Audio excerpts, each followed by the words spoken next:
Ever since acquiring it, to me, the Olympus XA has become my go-to everyday camera. It's a perfect gadget for taking light-hearted snapshots, capturing casual fragments of life on the go.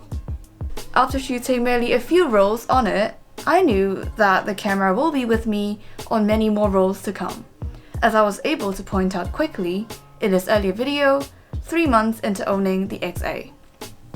And now, having spent yet more time with the XA, currently standing at the 6-month mark, I've been doing more things on the camera and putting it to greater use in all sorts of scenarios that will definitely crop up naturally in my day-to-day life.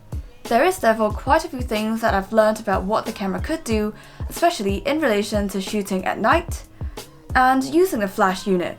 And this becomes critically important if you are in a place where it gets dark, say impressively, at 3 p.m. in the afternoon. If that's your case, my sincere condolences, which basically goes back to myself. But anyway, in a bit you will see what I mean in the POV footages that follow, and also I will go through some of my findings that I think might be of interest to anyone who's potentially thinking of getting the XA or just any compact film camera in general.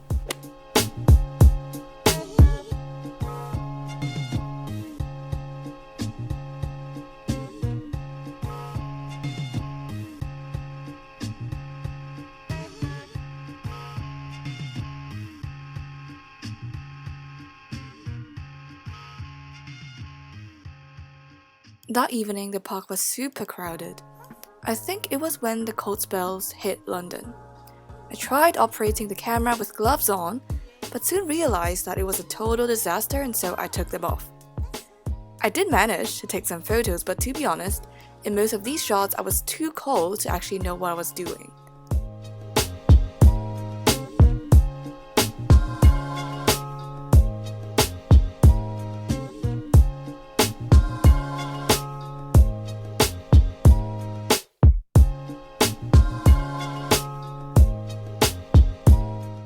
With the CineStill 800T, I was ready to go all crazy.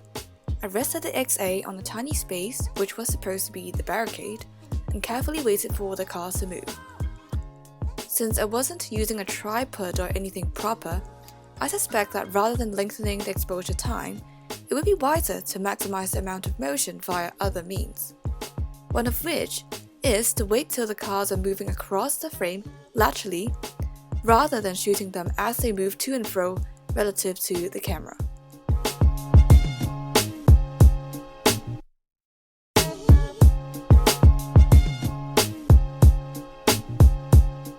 When shooting at night, I usually prefer to leave the flash on, because 9 times out of 10 that would be the correct thing to do. But the XA comes with the ability to compensate your camera settings based on the flash output. So this first shot was made with the flash fired, in which the camera dropped the shutter time. This had the effect of freezing the motion in the cars, which wasn't exactly what I wanted. So for the second shot, I turned the flash off, and so the camera metered for the shutter time to be much longer. Now this had the effect of creating motion blur in the cars.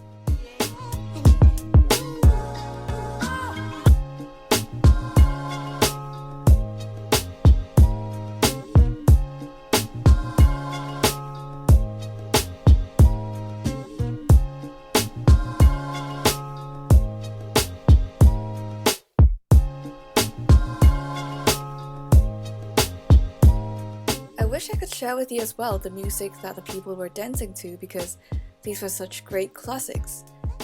Oh well, seeing this, Londoners can be sure it's Christmas once more.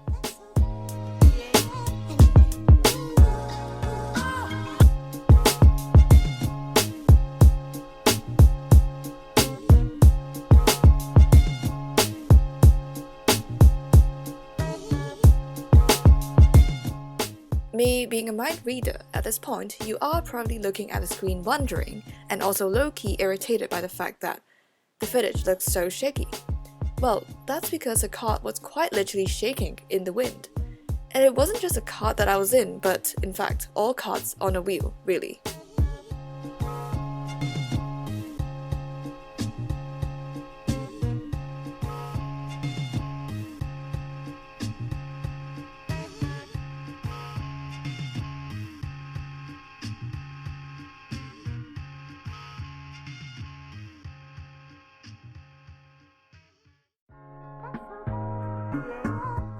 Alright, so hopefully the photos would have given you an approximate idea of what you could really expect from the Olympus XA, and hereafter I'm gonna point out a few things, highlight some findings that really stood out to me.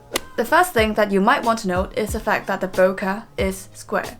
Now this probably would happen regardless of the time of the day you're shooting in. Even if you shoot in daylight, you would probably end up with a somewhat rectangular shape in the bokeh. But it's more apparent when you shoot at night. For instance, in this shot it becomes really evident. The background was essentially pitch black, and so there was nothing to hide or obscure the outlines of the bokeh. Just for information, this happens because there are 4 aperture blades in the lens in the XA. Usually to produce a more circular looking bokeh, you will need more blades in the lens. This is probably the result of a series of compromises that had been made so that the XA could on one hand do its job properly, but also on the other hand come in such a tiny build. Traditionally, photographers have found square bokeh to look rather disturbing because obviously we are more used to seeing circular bokeh, so depending on the person this could be rather undesirable. For me, this is something I could definitely live with. I feel that for night shots, there is simply a less stringent requirement for shots to look true to reality, and the tolerance for shots to turn out more bizarre is higher. So yeah, that's my take in relation to the bokeh. Another touch in the design that I really appreciate is the positioning of the flash in relation to the shutter. So on the XA, the flash is an external unit that gets mounted onto the left side of the camera. But for most compact cameras on the market, you can simply take a look yourself.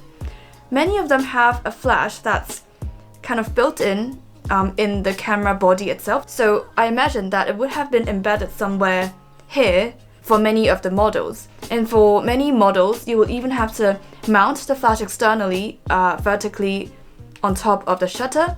Now, the appeal of this design isn't apparent exactly in the first instance, but then slowly its value becomes clear. It's a really subtle difference, I have to say, but the first perk as a result of this is the fact that I could shoot landscape or portrait orientation with the flash and get relatively consistent results in how the light falls and how the shadows are cast. That's a massive up. Secondly, another really incredible perk is the fact that I could actually shoot into glass or windows that would normally have caused like crazy flare that would have blocked everything else in the frame. But where done properly, in terms of adjusting the angle and also the power output of the flash, you can realistically get shots where the hotspot does not really obscure the subject of the frame, which is rather amazing because with the ability to shoot through windows, it gives you so many more opportunities to compose and get interesting effects, to the very least. Another takeaway in relation to the flash on the XA has to do with the manner in which I envision my shots, and this also partly has to do with the really dim viewfinder, as many of you have noted on the Olympus XA. But to be honest, this could be a really generic problem in relation to the inherent difficulty of envisioning how a shot would turn out with the flash on.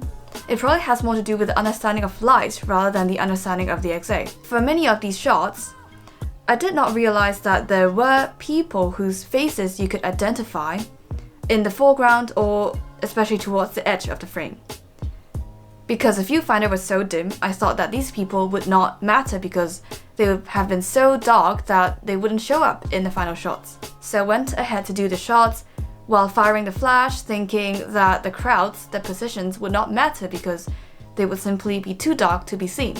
But obviously, the flash did bring them up. In retrospect, they are well within the working distances of the A11 flash, which is the native flash that goes with the Olympus XA. Basically, on this flash you get 3 modes of output. There's 100, 400 and full. So basically what you do is that you select the number that's closest to the ISO of the film that you're shooting, and the flash does the adjustment in relation to the power for you.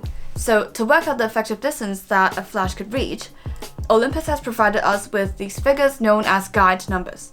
So at an ISO of 400, the guide number would be 20 on the A11 flash. Based on this formula, you find out the distance by dividing the guide number by the f-stop. So in my case, I would get 20 divided by 4, which gives me 5 meters. The A11 flash was able to reach 5 meters from the camera. 5 meters, if you're shooting in a crowded environment, is quite a lot.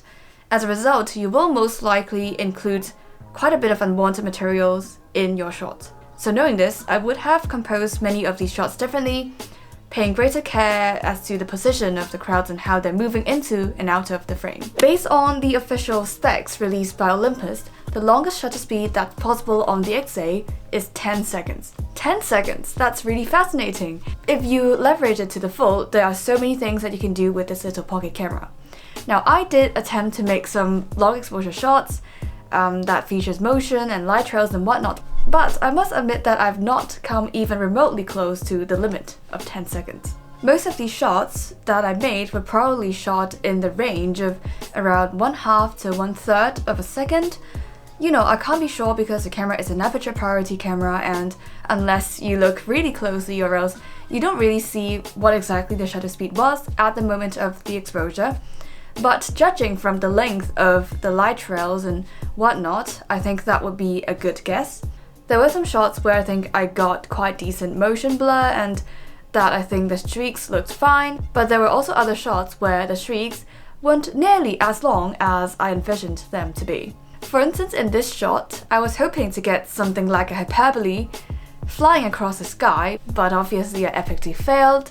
At the time of making the exposure, I wasn't really aware that the shutter speed was actually way quicker than what it needed to be. So in the viewfinder, there is a display on the left-hand side where it tells you the shutter speed that the camera is going to use at a certain moment.